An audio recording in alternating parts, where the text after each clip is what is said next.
राज्यामध्ये या सरकारनं हाती घेतलेल्या प्रकल्पापैकी पाणंद रस्ते विकास हा एक मोठा महत्त्वाकांक्षी प्रकल्प आहे. ग्रामीण भागामध्ये बऱ्याच वेळेला असं दिसतं की बाकीचे रस्ते म्हणजे राज्य रस्ता, जिल्हा रस्ता, इतर जिल्हा रस्ता, ग्राम रस्ता आहे, परंतु शेतकऱ्यांना त्यांच्या शेतापासून तर मुख्य रस्त्यापर्यंत माल आणण्यासाठी आज अनेक प्रकारच्या अडचणीमध्ये येत आहेत. त्या अडचणी दूर करण्यासाठी ज्या रस्त्यांना नंबर नाही त्या रस्त्यांना नंबर टाकणं, त्याचं रुंदीकरण करणं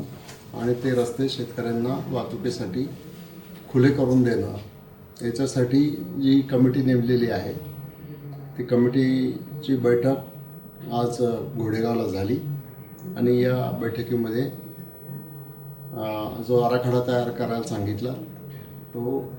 साधारणपणे आता 7.5 कोटी रुपये मंजूर आहेत, पण तरीसुद्धा आपण 15 कोटी रुपयापर्यंतचा आराखडा तयार करायला सांगितलेला आहे. आणि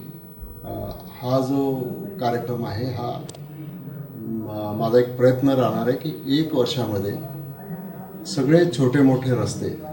हे त्याच्यामध्ये शेतकऱ्यांचा माल मुख्य रस्त्यापर्यंत आणण्यासाठी खुले करून देणं आणि त्याच्यासाठी सरकार खर्च करणार आहे. बाकीच्या सुद्धा यंत्रणांच्या मार्फत आपण खर्च करणार आहोत.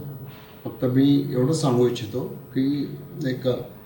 हा माझ्या दृष्टीनं या आगामी 1-2 वर्षामध्ये अतिशय महत्त्वाचा प्रकल्प राहणार आहे आणि तालुक्यातला मग आदिवासी भाग असो, बिगर आदिवासी भाग असो किंवा शिरूर तालुक्याची 42 गावं असो, या सर्व गावामध्ये हा प्रकल्प राबवला जाणार आहे आणि त्याच्यामधून खूप एक चांगल्या प्रकारची दळणवळण व्यवस्था आणि अडचणी कुठे अडवले असतील तर त्या अडवणी दूर करणं, कुठं फॉरेस्टचा प्रश्न असेल तो दूर करणं, अशा सगळ्या उपाययोजना करण्यात येणार आहेत.